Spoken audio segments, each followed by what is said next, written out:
Good morning students, welcome to your English class. Today we will continue our second chapter, Nelson Mandela. So we have seen that he became the first black president of Africa, and after that he given his speech. Now let's continue. A few moments later we all lifted our eye in the awe as a spectacular array of South African jets, helicopters and troop carriers rode in perfect formation over the Union building.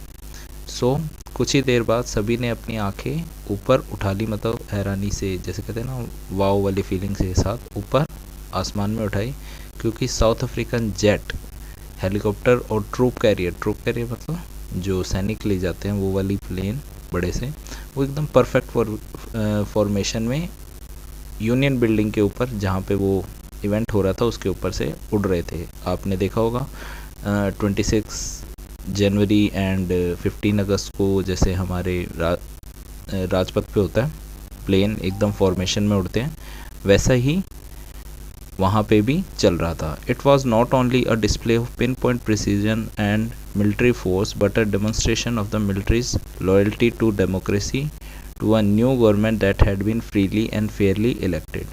ये सिर्फ इसलिए नहीं हो रहा था ताकि हम दिखा सकें कि जो हमारी मिलिट्री फोर्स कितनी, हमारी ताकत कितनी है और वो कितना अच्छे से करते हैं, पर ये भी दिखाने के लिए था कि जो मिलिट्री है वो अभी की गवर्नमेंट से भी कितनी लॉयल है, कितनी वफादार है. इवन वो अलग ही है, वो गवर्नमेंट नई गवर्नमेंट बनी एकदम, जो पहले कभी नहीं बनी थी. Only moment before the highest general of the south African defence force and police their chests bedecked with ribbon and medal from day gone by saluted me and pledged their loyalty. और उससे कुछ moment पहले ही वहाँ के जो defence के general थे और पुलिस थे उनके चेस्ट पे उन्होंने क्या लगाया, रिबन्स और मेडल्स लगाए थे, और उन्होंने सैल्यूट किया और अपनी लॉयल्टी शो की. I was not unmindful of the fact that not so many years before they would not have saluted but arrested me. उनके दिमाग में आ रहा था कि कई ज़्यादा साल पहले नहीं, मतलब कुछ ही साल पहले ये मुझे सैल्यूट नहीं करते, ये मुझे अरेस्ट कर लेते. Finally a chevron in Impala jet lets a smoke trail of the black, red, green, blue and gold of the new South African flag. और कुछ देर बाद शेवरॉन ऑफ इम्पाला जेट, ये वी शेप में आती है, एक जेट है वो, उसने क्या किया, ब्लैक, रेड, ग्रीन, ब्लू और गोल्ड कलर के जो स्मोक होता है, धुआं होता है, वो पीछे से छोड़ना शुरू किया और साउथ अफ्रीकन का फ्लैग इंडिकेट किया. ठीक है, जैसे आपने देखा होगा कि हमारे इंडिया में सैफरॉन वाइट और ग्रीन कलर का स्मोक छोड़ते हैं जेट, ताकि वो फ्लैग बन सके हमारा. सेम वैसे उन्होंने ये 5 कलर्स यूज़ की. The day was symbolise for me by the playing of the 2 national anthem and the vision of white singing नेकोसी सिकेली आई अफ्रीका एंड ब्लैक सिंगिंग डाई स्टेम the old anthem of republic. वो डे मेरे लिए काफ़ी इम्पोर्टेंट है, सिम्बलाइज्ड मतलब क्योंकि काफ़ी इम्पोर्टेंट है, क्योंकि वहाँ पे उस दिन उन्होंने 2 नेशनल एंथम गाए. एक था कि, और उसमें ये दिख रहा था कि जो वाइट्स हैं, जो गोरे लोग हैं, वो गा रहे हैं निकोसी सिल्क्रेक आई अफ्रीका. तो क्या बात थी इन दोनों नेशनल एंथम में, जो आपको पता है कि जब ब्लैक पीपल्स के साथ डिस्क्रिमिनेशन हो रहा था तो नेल्सन मंडेला ने उनकी एक ग्रुप बनाया था, कांग्रेस. तो उसके अंदर जो नेशनल एंथम वो प्ले करते थे वो था नेकोसी सिकलेल आई अफ्रीका. तो मतलब ये ब्लैक लोगों का नेशनल एंथम था एक तरीके से, और वो कौन गा रहे थे, वाइट लोग, मतलब साथ में गा रहे थे. और जो पुराना उनका नेशनल एंथम था वो डाई स्टेम था, उसका नाम क्या था, डाई स्टेम, और वो ब्लैक पीपल गा रहे थे. सो ये काफ़ी अजीब, मतलब काफ़ी अनोखा, या कह सकते हैं कि रेयर विजन था. Although that day neither group knew the lyrics of the anthem they once despised, they would soon know the word by heart. Although, हालांकि उस दिन सभी को वो लिरिक्स याद नहीं थे, बट फिर भी धीरे धीरे वो उनको बाय हार्ट याद हो जाएगा. On the day of the inauguration, I was overwhelmed with the sense of history.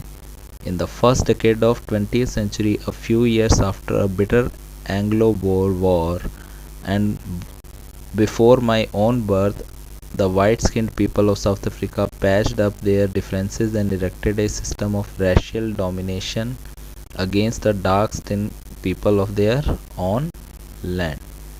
Inauguration के दिन उनके दिमाग में हिस्ट्री आने लगी, मतलब जो अफ्रीका की हिस्ट्री थी, क्या क्या हुआ था, वो आने लग गया जब first decade of 20th century, मतलब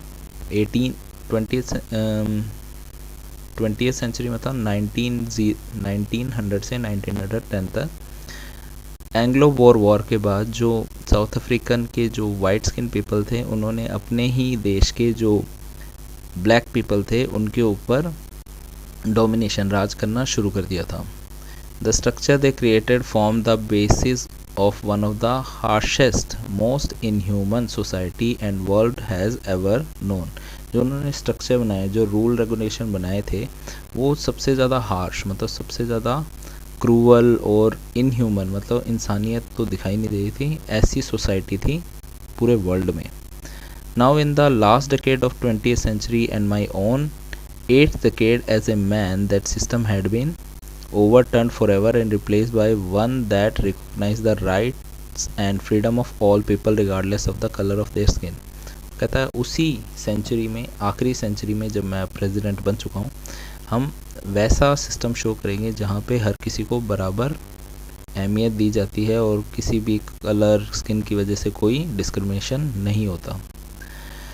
That day had come about through the unimaginable sacrifice of thousands of my people whose suffering and courage can never be counted or repaid. ये जो दिन आया है, ये जो अनइमेजिनेबल दिन आया है, ये काफ़ी लोगों की सेक्रीफाइस, काफ़ी लोगों के बलिदान की वजह से हुआ है, जिनकी जो सफरिंग्स है और जिनकी जो बहादुरी है वो हम कभी भूल नहीं सकते और ना उन्हें वापस कुछ दे सकते हैं.